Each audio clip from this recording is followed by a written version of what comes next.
বাংলাদেশের সর্বপ্রথম আয়নাগর save house আমাদেরকে দিয়ে উদ্বোধন করেছে শেখ হাসিনা। আমাদেরকে কোনো ভয় দেখিয়ে লাভ নেই। আমি আজকে কথা দিচ্ছি, জাতীয়তাবাদীর আদর্শকে রক্ষা করতে গিয়ে, ইসলামী মূল্যবোধের আদর্শকে রক্ষা করতে গিয়ে যত ধরনের ত্যাগ শিকার আছে, আমি আব্দুল আওয়াল খান আপনাদের সামনে আগে বুক চিতিয়ে দিয়ে আমি আপনাদের সামনে থাকবো ইনশাল্লাহ। 14 সালে দেশনেত্রী বেগম খালেদা জিয়া যখন তার অফিসে যখন 3 মাস বন্দী ছিলেন, তখন বাংলাদেশের অনেক নেতাকেই খুঁজে পাওয়া যায় নাই। আমি তখন তিতিবি কলেজ ছাত্র দলের রানিং গিয়েছিলাম। আমাকে তখন দেশনেত্রী বেগম খালেদা জিয়া সরাসরি বারবার ফোন করতো, তোমরা একটা কিছু করো, বিশ্ববাসীকে দেখাও। আমি তখন দেশনেত্রী বেগম খালেদা জিয়ার অফিসের সামনে আমি প্রতিবাদ মিছিল করেছিলাম। সেই 14 সালেও আমাকে দেশনেত্রী বেগম খালেদা জিয়ার সামন থেকে শেখ হাসিনার পেটুয়া বাহিনী আমাকে অমানসিক নির্যাতনের মাধ্যমে জেলে প্রেরণ করে। দেশনেত্রী বেগম খালেদা জিয়ার সাথে সর্বপ্রথম 7 জন ছাত্রনেতা দেখা করি, তার মধ্যে আমি আব্দুল আওয়াল খান ছিলাম। দেশনেত্রী বেগম খালেদা জিয়া বলেছে, বাংলাদেশে গণতন্ত্র বিপন্ন হতে যাচ্ছে।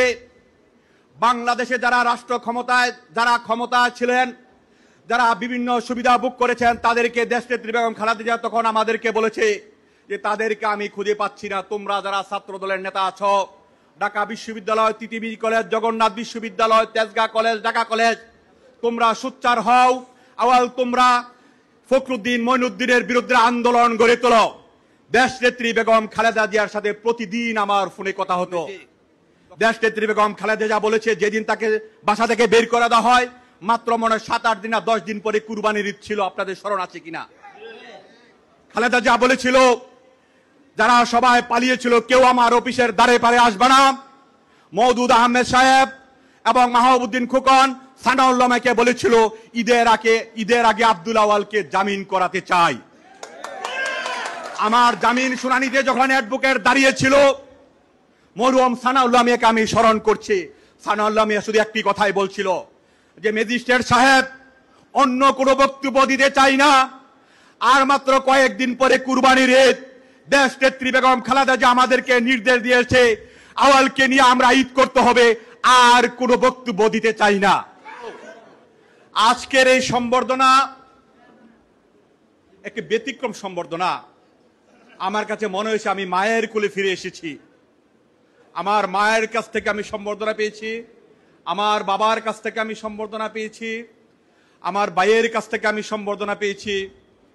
দেবিদ্বারের মানুষের কাছে আমার যে এত ভালোবাসা, দেবিদ্বারের মানুষ যে আমাকে এত ভালোবাসেন, আমি যে কারণে আপনারা আমাকে সম্বর্ধিত করেছেন, আমি আন্দোলন সংগ্রামে অগ্রণী ভূমিকা পালন করেছিলাম, তাই বিদায়।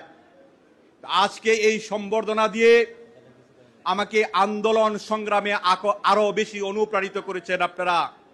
আমি অত্যন্ত কৃতজ্ঞ চিত্তে আপনাদের এই সম্বর্ধনাকে আমি বরণ করে নিলাম। আমি আপনাদের প্রত্যেকের কাছে ঋণী। আপনাদের এই ভালোবাসা আমাকে আরো বেশি অনুপ্রাণিত করেছে।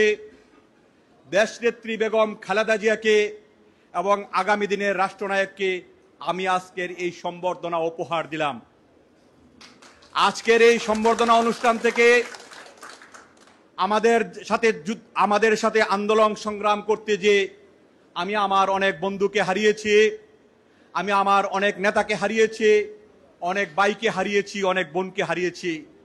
আমি আজকের এই সম্বর্ধনা অনুষ্ঠান থেকে তাদেরকে শ্রদ্ধা বনচিত্তে আমি তাদেরকে স্মরণ করছি এবং তাদের প্রতি শ্রদ্ধা রেখে আজকের এই সম্বর্ধনা উপহার দিচ্ছি।